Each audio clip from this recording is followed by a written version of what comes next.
Et voilà, le 806 sort de carrosserie. Du coup, on a fait un blanc glacier magnifique, absolument brillant, brillance extrême. Seul petit bémol, il y a eu une petite griffe en le chargeant sur la détonneuse. C'est pas très grave, je mettrai un coup de blanco, ça ira très bien. Je suis pas sûr. Et non, du coup, pour expliquer les soucis, le 806 gris, c'est la merde. La carte grise qui était censée être quasi en règle, elle est compliquée à faire. Le moteur qui était censé avoir la santé, mais 2-3 pièces en moins, se retrouve finalement à avoir si un numéro 3 rayé et des bouts de piston qui manquent. Et j'ai trouvé sur le bon coin ce magnifique 806, moteur malade aussi, mais normalement avec les deux on doit pouvoir en faire un. Que l'autre, la culasse, elle est nickel chrome, mais le bloc est mort, et lui a priori il y aura un problème de culasse. Donc ce qu'on va faire, on va l'emmener au hangar, on va sortir le bloc, le gris pareil, et avec les deux moteurs on va essayer d'en refaire un. Je pense les doigts parce que j'ai pas envie d'en racheter un troisième non plus. Le but du projet c'était de faire une quasi réplique, le plus réplique possible, mais j'ai pas un budget de ministre non plus. Donc là l'autre, le gris, je l'ai acheté 100 balles, celui-là je l'ai acheté 200. À ce moment-là j'aurais dû en acheter un 1005 en bon état et puis le démonter. C'est pas l'intérêt non plus, c'est pas le but, c'est pas ma philosophie, c'est pas ma façon de faire. J'ai pas envie de faire avec de gros moyens sinon c'est trop facile. À ce moment-là je l'aurais pris, je l'aurais emmené chez un préparateur, je lui filais un chèque et puis voilà c'était fini. C'est pas le but non plus. Donc celui-là on a d'autres avantages au final. De 1 il est toujours blanc. Je vais le repeindre quand même, ça y a pas de souci, je vais refaire une complète, il sera nickel. Mais par contre, toutes les entrées de porte sont déjà blanches, le plancher sera déjà blanc, la baie moteur sera déjà blanche. C'est énormément de travail en moins contrairement au gris pour le refaire. Deuxième avantage, il est de 94, donc c'est vraiment les toutes premières phases, donc ça correspond vraiment à la sortie de celui qui avait été fait pour la course. Il y avait un troisième avantage, je sais plus ce que c'est. Il est en bon état. Donc on va partir sur cette base là, ce qui ne m'empêche pas de garder le gris en attendant de savoir quoi en faire ou lui piquer des pièces moteur. Bah oui, de toute façon on va démonter le moteur. Donc garde de plus le boulot. On ouvre là au hangar avec ses copines merguez. Puis là on n'a plus qu'à sortir le bloc et go. Allez, roule. Bon, la voiture est posée en hangar, j'ai commencé à démonter. Je vais faire des petites séquences raccourcies parce que c'est pas le plus intéressant de démonter un moteur. Donc là, je commence à enlever la façade pour faire un peu de place, voir comment c'est foutu et puis on se reprend après. Donc, comme vous pouvez le voir, j'ai enlevé la façade. Mine de rien, on y voit beaucoup plus clair. Donc, je vais pouvoir enlever tout ce qui est système de DA. La clim, je viens de la vidanger normale avec la machine de climatisation R134A homologuée. Et donc du coup, je vais pouvoir avancer. Bon, j'ai bien avancé. Donc là à gauche, normalement il n'y a plus rien qui relie le moteur à la caisse. Tout ce qui est calculateur faisceau, eau, essence, direction assistée climatisation. Là j'ai dégagé l'embrayage, les durites de suralim. Là j'ai une dépression, je ne sais pas à quoi elle sert, elle est reliée derrière le moteur. Je verrai bien après. Et puis pour l'intérieur, on a embauché le copain et la femme pour démonter l'intérieur. C'est long, hein. Ça avance pas bien vite. Hein.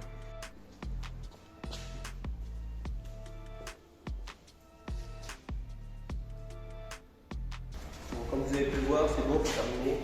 J'ai pas tout filmé parce que j'ai fini hier à 22h, 22h30. C'est une vraie merde à sortir. J'ai voulu enlever le support moteur, il y avait une vis de grippée. Du coup, j'ai voulu enlever le support de boîte et il y avait une vis de grippée. J'ai voulu enlever un autre support et la vis était bloquée par un autre support qui était bloqué. Enfin, ça a été un grand enfer. Donc là, il est chargé dans le jumpy. On va aller le déposer à la maison. Je vais pouvoir le mettre sur le support moteur et commencer à le dépouiller. On se retrouve à la maison. Bon, moteur rendu à la maison. Va falloir faire du rangement. Il n'y a pas intérêt que je bosse dans un bordel comme ça, car je suis très bordélique. Allez, go rangement. Tada, il est tout rangé. C'est tout nickel. Enfin, nickel, rangé quoi. Je me suis mis un petit meuble. Ça mon copain, ça. C'était dans ma piole quand j'avais 5 ans. Je les ai toujours. Voilà. Bon là c'est un peu le bordel, c'est juste... voilà, c'est rangé mais c'est le bordel quoi. C'est juste en attente de triage. Là j'ai 2-3 conneries pour la BM. Du scotch aluminium doré Wish Motorsports. Je sais même pas pourquoi j'ai acheté ça. Le coupe-circuit au final, je sais pas si je vais le mettre. Puis ça pour le coffre. Des ressorts. Là, le coin pintour. Puis là, je me suis fait une petite étagère pour mettre les chargeurs et les batteries. Voilà, voilà. Ah, et puis c'est la mode de montrer avec quoi on filme. Alors, trépied brocante du dimanche après-midi. Adaptateur collier sur support Wish. Ça c'est du Wish aussi. Et ça je l'ai eu avec le trépied. Bon, nous voilà installés. Donc là j'espère qu'il va y avoir un son à peu près correct. Parce qu'on devrait passer ici un petit peu de moment quand même. On devrait passer pas mal de temps ici. Bon, enfin vous avez compris. Là avant de pouvoir le mettre sur le support, il faut que j'enlève la boîte de vitesse. Donc il y a un peu de merdier quand même sur le TCT, mine de rien. Il y a la conduite de suraline qui passe juste dessus la boîte. Plus tard on va avoir pas mal de modifs à faire parce que je pense que je vais revoir le piping de suralimentation. Ce qu'on appelle le piping en gros c'est si vous voulez la plomberie pour accéder au turbo. Donc, tout ce qui est air qui va au turbo et air qui sort du turbo pour aller dans le moteur. Je trouve que sur le TCT c'est pas très optimisé. Il y a de fortes chances que ça se finisse, étant donné que l'admission est là, juste avec tac, un droit qui va peut-être aller derrière le phare ou dans le passage de roue pour choper de l'air frais directement. Donc on gagnera pas mal de place avec un cône je pense. Même si c'est pas fidèle à l'original, de toute façon l'original c'est pas un TCT. Regardez les vidéos, je vais essayer de me rapprocher quand même. Par exemple le réservoir de liquide de refroidissement qui est sur le dessus, j'ai vu que dans la vidéo, oui parce que je m'inspire beaucoup de la vidéo de Franck de Movie Car Central, c'est vrai que c'est un des seuls à l'avoir approché de très près et à faire beaucoup de plans. Donc je l'ai regardé au moins déjà 10 fois facile. Le refroidissement il est sur le côté le réservoir, sur l'original. En même temps sur l'original il y a plein de trucs qui n'existent pas. Le réservoir de direction assistée, tout ça, soit ça n'existe pas, soit c'est délocalisé. Sur la réplique il est là, c'est un réservoir, c'est une pompe hydroélectrique. Donc pareil ça pour le coup, est-ce que j'y passe ou pas? Moi ça me dérange pas plus que ça, j'ai déjà une pompe. J'avais déjà acheté ça il y a quelques années. J'ai une pompe de 106 électrique, hydroélectrique. Donc ça me dérange pas d'y passer. La climatisation de toute façon ça sera supprimé. Et puis bah voilà, go. J'enlève la boîte, je me bats pour le poser sur le support et puis je vous retrouve juste après. Donc c'est bon, comme vous pouvez le voir, le moteur est enfin sur le support.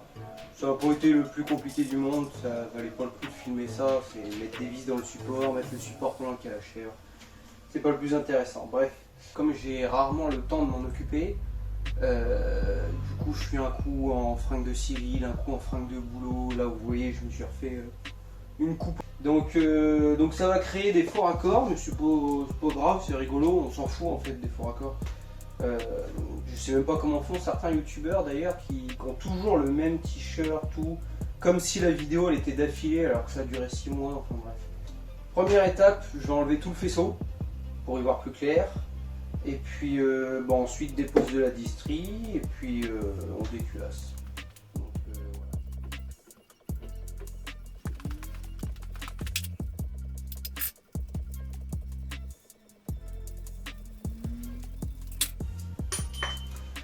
Le démarreur à lui tout seul fera objet d'une vidéo pour la réfection parce qu'il fonctionne plus. On entend bien le relais claquer mais le moteur tourne plus, enfin le démarreur ne tourne plus. Donc ça sera l'occasion de faire une vidéo là-dessus.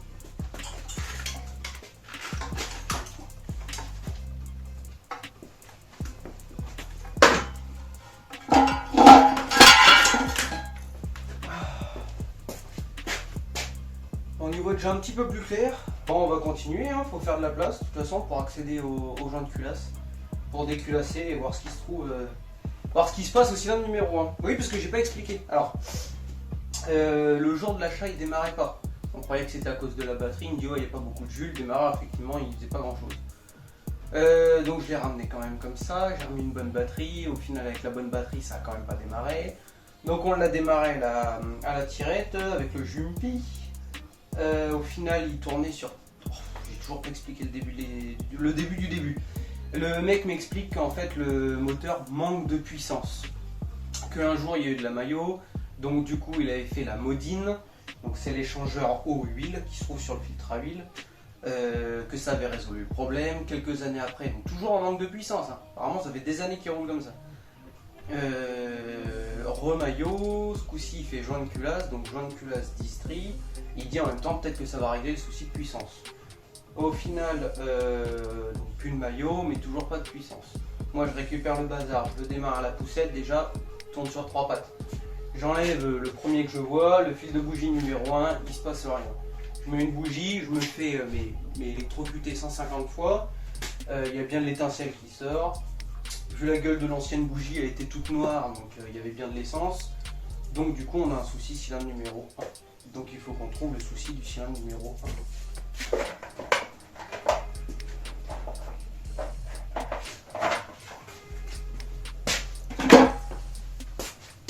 Oh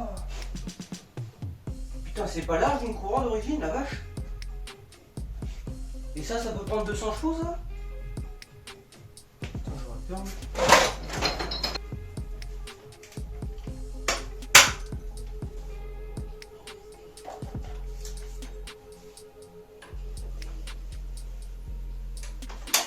Là c'est pareil, il va y avoir une modification du cheminement de la courroie vu que je vais supprimer l'ADA et vu que je vais supprimer la clim et peut-être l'ADA. Il va falloir tout revoir avec une courroie plus courte et en ce tendeur, je sais pas, on verra.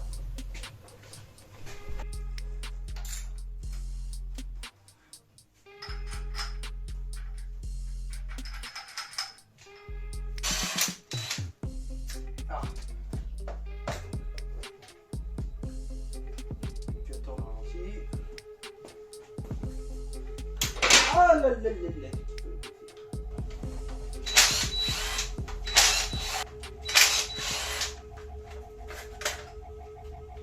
Le turbo au moins la santé. Tourne bien, il n'y a pas de bruit. Pas de jeu longitudinal, pas de jeu latéral. Il a la santé.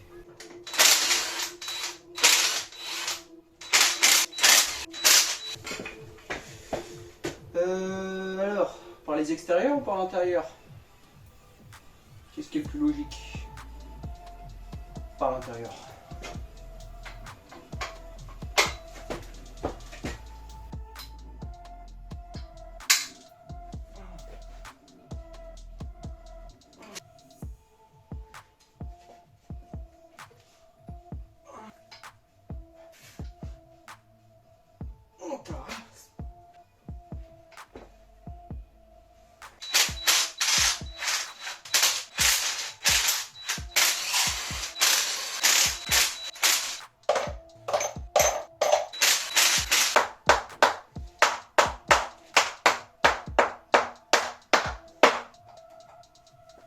Là.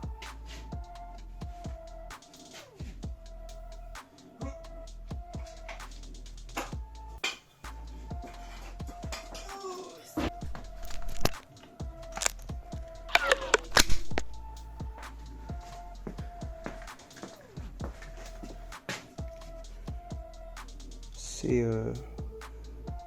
on se rend pas très bien compte au téléphone, mais vraiment les pistons ils sont nickel. On dirait que ça sort de chez le préparateur quoi. Et puis celui-là il est crade. Donc il y a du gras, oui. Est-ce que c'est du gras est-ce que ça y joue le fait que l'essence soit pas brûlée? Les cylindres n'ont pas l'air rayés. Là on a une toute petite trace de frottement. Là. Mais je pense pas que ce soit ça qui fasse un manque de compression. Mais je viens de voir, ça pue. C'est quoi ça? Ah non, c'était de la saleté, putain. J'ai eu peur que le bloc soit fêlé. Bon, bah on va aller s'orienter sur la culasse alors. Bon, je suis devant une énigme. Là, je viens de mettre de l'essence. Les soupapes sont belles. Enfin, belles. un peu noir mais ça va. Ça a l'air d'être étanche. Et le bloc est clean aussi. Donc là, qu'est-ce qui se passe sur le numéro 1? Bon, au final, j'ai des bonnes nouvelles. En démontant, j'ai rien trouvé de spécial. Donc au final, j'avais peut-être mal compris l'histoire du vendeur. Donc, je lui ai redemandé par SMS, je lui ai dit expliquez-moi bien à quel moment ça marchait, à quel moment ça marchait. Donc le début de l'histoire, on s'en fout. Ce qui nous intéresse, c'est la fin. C'est qu'il fonctionnait bien, mais mayonnaise et consommation d'eau. Donc, ils avaient fait changer la modine en garage, mais il n'y avait pas de différence. Donc, ensuite, ils ont fait changer le joint de culasse avec, il m'a dit, donc joint de culasse, joint d'admission, joint de collecteur admission, joint de collecteur échappement, donc ça, c'est ce que j'avais vu. Et il me parle de cale et joint d'injecteur. Et depuis, le moteur fonctionnait mal. A savoir que déjà, il me dit que le joint de culasse était fêlé au cylindre numéro 1. Donc j'ai deux théories. Soit il y a un souci d'injecteur, et à ce moment-là, l'injecteur numéro 1 il a une couille, je sais pas, il me parle de joint d'injecteur qu'il a fait ou quoi. Est-ce que l'injecteur est tombé, est-ce qu'il l'a tapé, est-ce que quoi que ce soit. Donc ça va pas être compliqué, je vais prendre la rampe d'injecteur, même que l'injecteur numéro 1, et je vais aller le tester sur mon autre TCT, l'évasion de base. Comme ça, au moins, on sera fixé. Et donc du coup, techniquement, si les injecteurs fonctionnent, c'est que le joint de culasse a été mal remonté. Ou qu'il y a eu quelque chose de mis entre les deux. Ou que la culasse est vrillée. Donc pour être bien sûr, moi je vais aller tester les injecteurs. S'ils sont pas bons, au pire, là je devrais en recevoir d'autres normalement. Donc injecteur, pas de souci. Le joint de culasse va être remplacé et la culasse va être rectifiée. Donc aucun souci de ce côté-là. Donc normalement, on est censé pouvoir repartir sur un bloc sain. J'ai vu aussi grâce à la page Les Petites Sportives qui font des choses super intéressantes. Ils sont en train de monter donc un T16, donc bloc TCT et culasse, je ne veux pas dire de conneries, culasse de MI16 je crois, et joint de culasse de HDI. Donc là, après modification avec visserie de DCI recoupée, enfin bref, je vous mettrai les liens dans la description, je vous invite à aller les voir, c'est super intéressant. Et joint de culasse de HDI. Donc je pense que sur celui-là, pour être sûr d'avoir un joint de culasse en bonne santé, parce que là c'est un joint de culasse papier cartonné là, et le HDI en métal. C'est ce qu'ils expliquaient en fait, que c'est le joint de culasse renforcé du pauvre. Donc voilà, donc au final, normalement il n'est pas censé avoir de soucis. J'ai pensé à autre chose sur la peinture. Quitte à ce que le véhicule soit répliqué extérieurement, mais que le bloc déjà on part sur un TCT, donc en gros la B-moteur ne ressemblera pas à l'authentique. Est-ce qu'on partirait pas sur un petit délire à repeindre le moteur? Dites-moi ce que vous en pensez. Moi j'ai eu une idée. Chacun il verra ce qu'il veut. J'avais pensé à repeindre le bloc en bleu, blanc, rouge. Bleu, blanc, rouge, France, Peugeot 806, Peugeot, France. Voilà. Petit rapprochement, un petit rappel. Que merde, c'est français, n'est-ce pas? Donc bleu, blanc, rouge, pour que quand on ouvre le capot, on tombe dessus. Bon, même s'il y a tellement de merdier qu'on verra pas grand-chose. Juste le bloc nu. Juste le bloc. Faire le bloc bleu, blanc, rouge.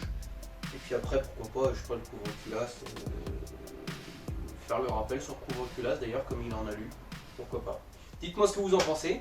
Et puis, abonnez-vous, partagez la vidéo. J'aimerais bien que ça touche un peu plus de monde. Parce que bon, on traîne à 30-40 vues par vidéo, c'est pas énorme. Donc moi je m'en fous, le but c'est pas ouais il fait des millions de vues, c'est trop bien. Non mais bon, si on peut partager un petit peu l'esprit de la chaîne et puis la volonté de faire cette réplique, qui je trouve quand même est un bon véhicule, on va peut-être pas le comparer à l'Espace F1 non plus, mais moi personnellement ça me fait kiffer. Si je peux en faire kiffer d'autres, franchement ça serait formidable. Donc voilà, merci à tous, salut.